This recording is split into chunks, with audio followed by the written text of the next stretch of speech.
Hello YouTube family, welcome back to Photon Rookie. This is video number 44. My name's Jim.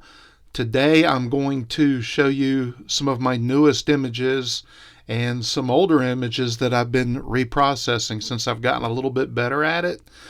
I'll include commentary for each image with some of the technical details and some of the details about the object. I'll also be posting this video without commentary for those who would just like a slideshow and look at the images without listening to me talk about it. So let's go ahead and get started. Okay, let's start in our own backyard with our moon. The moon is about 240,000 miles from Earth, or about 1.5 light seconds. Our sun is 93 million miles away, which is about 400 times further away from us than the moon is. The nearest star outside our solar system, Alpha Centauri, is 105 million times further away from us than the moon. So it just kind of gives you a little bit of an idea of the scale of distances we're talking about. This image was taken with the Seestar S50. Up next is Comet Lemon, which is currently in our sky at the time I made this video. I used the Seestar S30 to image this comet. I did about 30 minutes of observation, and I used the astronomy script in Cyril to stack the comet core to do away with that elongation you get when you image comets. I think it came out pretty nicely. At the time I took this image, the comet was 28 million miles from Earth. Object IC 1396A, the Elephant Trunk Nebula, is a dense elongated cloud of gas and dust located in the constellation Cepheus, roughly 2,400 light years from Earth. So as far as miles go, that translates to 14,400 trillion miles from Earth. I took this image with the Seestar S50 with about 17 hours of observation time. Here we have IC 434, the Horsehead and Flame Nebulae, located in the constellation of Orion. This is a very bright emission nebula. It's 1,500 light years from Earth, which translates to about 9,000 trillion miles. This image was taken using a combination of FITS files from both the S30 and S50. I combined them together and stacked them all in one batch. Altogether, it was 83 hours of observation time, over 30,000 FIT files. This is the longest observational image I've done to date with my Seestar. IC63, or the Ghost of Cassiopeia, is a faint nebula in the constellation Cassiopeia, approximately 550 light years away, or about 3,300 trillion miles. It's easy to see why this nebula is called the Ghost of Cassiopeia, because, well, it looks like a ghost. This image was taken with my Seestar S50 and contains about 19.5 hours of observation. The Cat's Eye Nebula, also known as NGC 6543, is a planetary nebula located 3,000 light years away from us, or 18,000 trillion miles. This image was taken with my Seestar S50 with about 12 hours of observation. It's the most difficult object that I've ever tried to capture with the Seestar because it's so small and dim.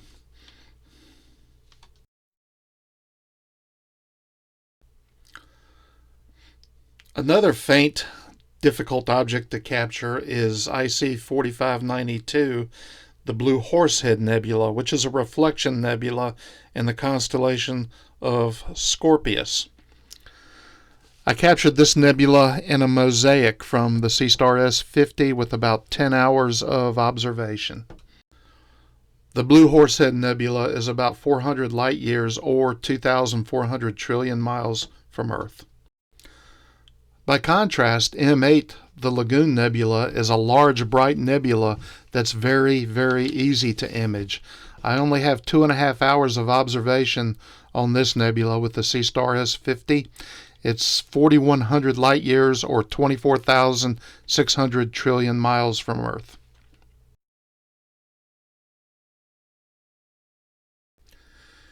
Here we have M16, the Eagle Nebula, containing the famous pillars of creation located at its center. This nebula is about 7,000 light years, or 42,000 trillion miles from Earth. I used the Seestar S50 to capture this image with about 42 hours of observation.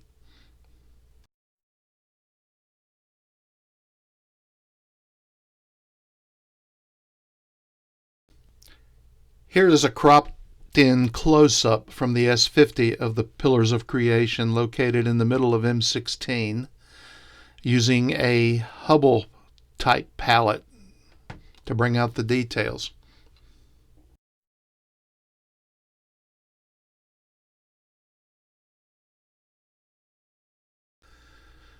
This is M20, the Trifid Nebula. It's about 5.5 hours of observation on the Seestar S50.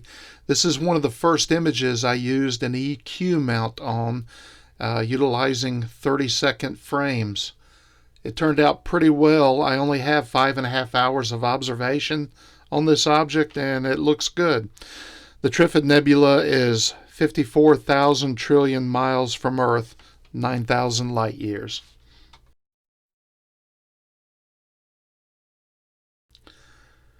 Here we have the Dumbbell Nebula, M27, about 1,360 light years from Earth, or 8,160 trillion miles. This image was taken with the Seestar S50 with about 12.5 hours of observation. This nebula is a star-forming region in the Milky Way's Sagittarius constellation. This is M31, the Andromeda Galaxy. This is a mosaic from the Seestar S50 comprised of about 7 hours of observation. Andromeda is 2.5 million light years from Earth, or about 15 million trillion miles.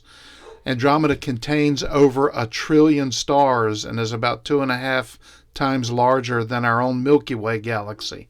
It's interesting to note that in several billion years, Andromeda will merge with our galaxy. However, the distance between stars is so vast, it's very unlikely that any material will actually make contact. Everything will just kind of slide by each other and merge as one giant, even bigger galaxy. While Andromeda is the closest galaxy to our own, M33, the Triangulum galaxy pictured here, is the second closest galaxy to ours. It's located 3 million light years away, or about 18 million trillion miles. This image was taken with the Seestar S50 and is comprised of about 7.5 hours of observation.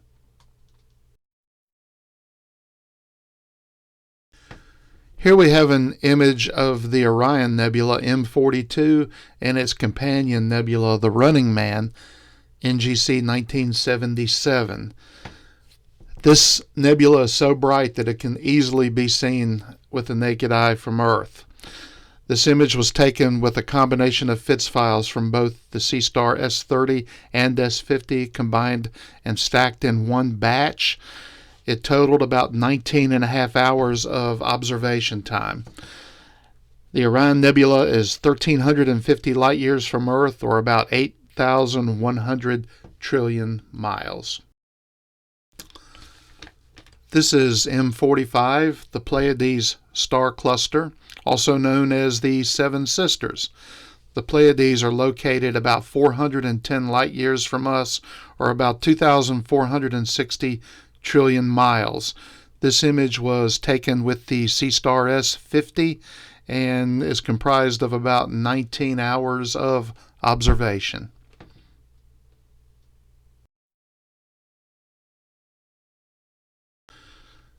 This is M51, the Whirlpool Galaxy. I always thought it should have been called the Snail galaxy because it looks like a snail with its shell crawling uphill. Anyway, this galaxy is 31 million light years from Earth, or about 186 million trillion miles. It's interesting to note that these two galaxies are not actually touching each other. The smaller one is actually sliding behind the larger one. It just appears from our vantage point that they're actually touching, but they're not. This is taken with the Seestar S50 and is comprised of about 18.5 hours of observation. This is M63, the Sunflower Galaxy, because I guess it's called that because it kind of looks like a sunflower. This is one of the dimmer, smaller, more difficult objects to image. I have 12.5 hours of imaging time on this galaxy from the Seestar S50. The Sunflower Galaxy is 162 million trillion miles away from us, or about 27 million light years. M78, the Casper the Ghost Nebula, is one of my favorite objects to image because it's so intricate and it's got a lot of dark material there that's difficult to pick up, so it takes a lot of observation time to bring that out. This image was taken with the Seestar S50 and is comprised of about 28 hours of observation. The Casper the Ghost Nebula is about 1,600 light years from Earth, or 9,600 trillion miles.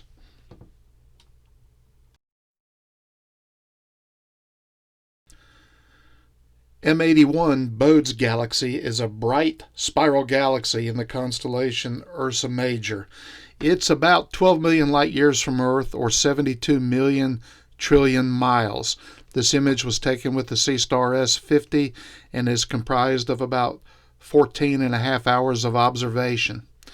It's interesting to note that if you observe and collect enough FITS files on this object, you'll notice a luminosity starts showing up around the galaxy, and it's sort of noticeable here.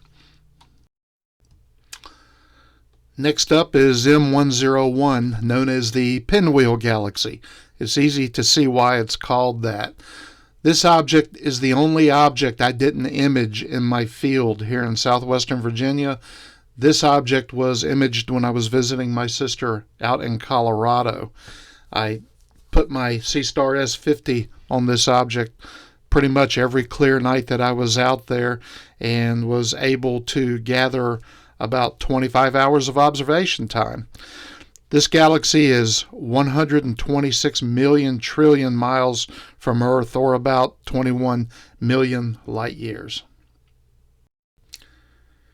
Here we have M104, the Sombrero Galaxy, and it looks like a sombrero, so it's aptly named. I have about 7 hours of observation on this galaxy from the Seestar S50, and it's cropped in a bit here because it's a very small object. I think that this image will benefit if I can get some more observation data on it. The Sombrero Galaxy is 31 million light years from Earth, or 186 million trillion miles. Here we have NGC 1893, the Tadpoles Nebula. It's easy to see why this nebula was named the Tadpoles Nebula, because of those two giant tadpoles there swimming toward the center of the nebula. This image was taken with the Seestar S50 with about 5 hours of observation, and I'm looking forward to adding more data to this image. The Tadpoles Nebula is about 12,400 light years from Earth, or 74,400 trillion miles. Here is a cropped in close-up of NGC 1977, the Running Man Nebula. This is the same one we saw with the Orion Nebula. They were pictured together earlier in this video. Again, this is 19.5 hours of observation from the Seestar S50 and S30 combined. The Running Man Nebula is 1,500 light years from Earth, or about 9,000 trillion miles.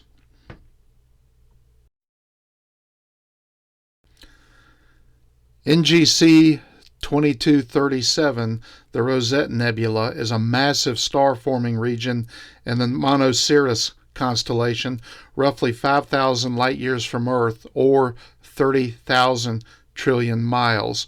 This image was taken with the Seestar S30 and is comprised of about 10 hours of observation.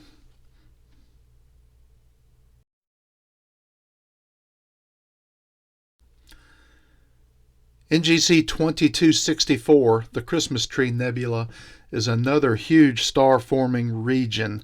This nebula is located about 2,500 light-years from us, or 15,000 trillion miles. This image was taken with the Seestar S50 and is comprised of about 28 hours of observation.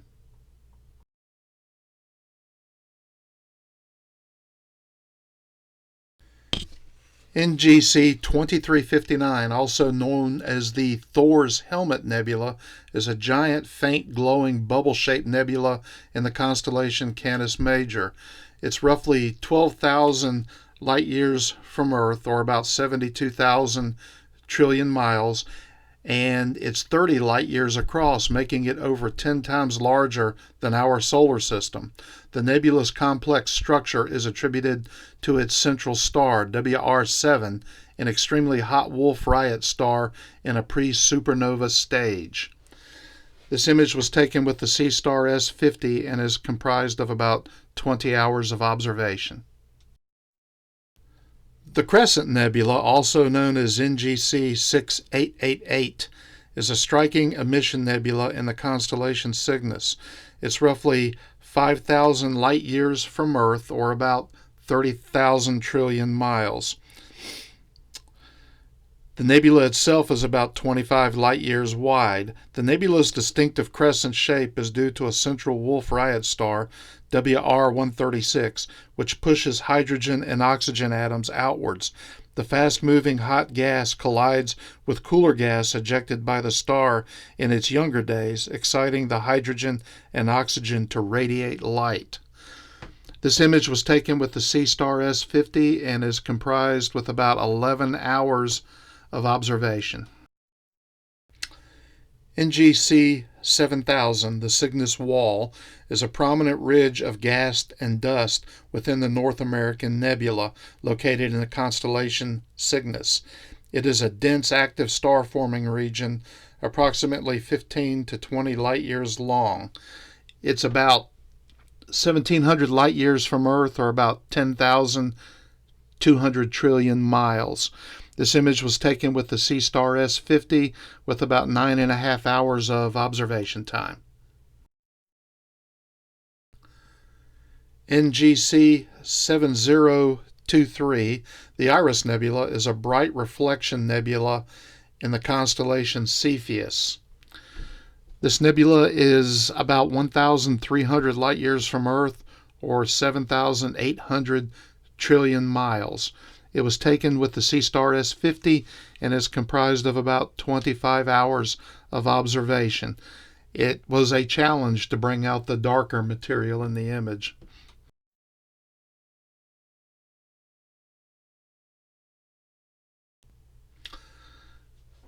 This is NGC 7293, the Helix Nebula, also known as the Eye of God. This object is one of the closest of all the bright planetary nebula to Earth.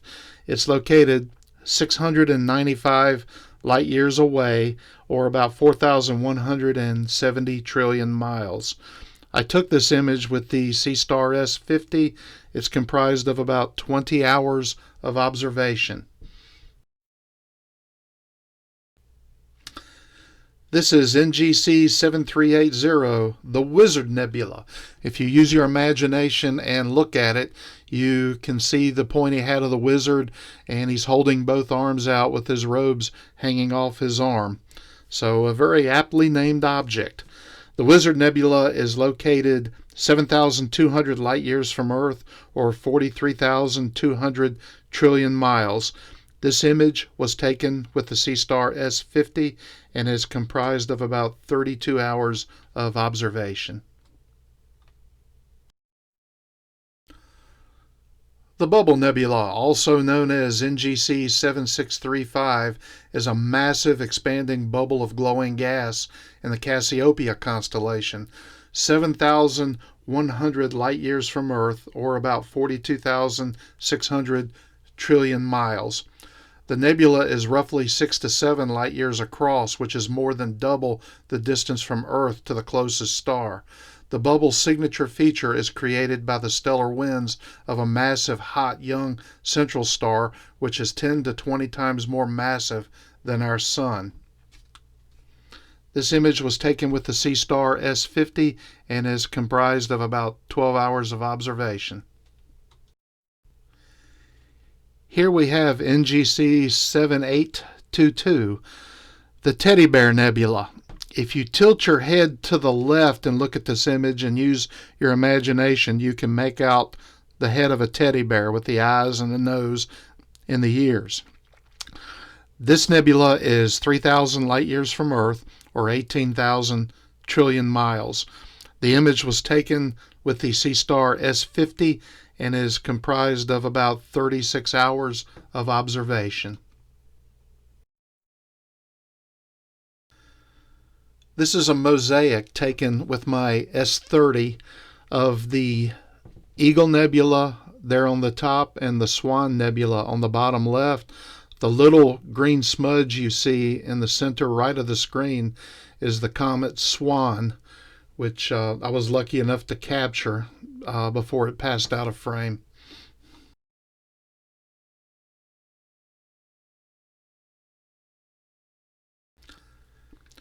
Here's another mosaic I took with my Seestar S30 showing the Horsehead Nebula and Flame Nebula there on the left and the Orion Nebula to the right. It's interesting to note that you can see some of the red illuminated gases between the objects there. I hope you enjoy these images as much as I did taking and processing them. The Seestar continues to amaze me with what it's capable of at the price point it comes in at. It has really opened up astrophotography for me and for many other people who probably would not have gotten into it otherwise. Anyway, please let me know which one of the images was your favorite. I'm always open to suggestion and constructive criticism. Again, I hope you enjoyed the video, and I will be making a version of this video where it's just the images and some pretty music I'll throw in there. And you might prefer that one. That way you don't have to listen to me talk all the time. But I should have that video up soon also. Thanks again for watching. This is Jim at the Photon Rookie, and we'll see you on the next video.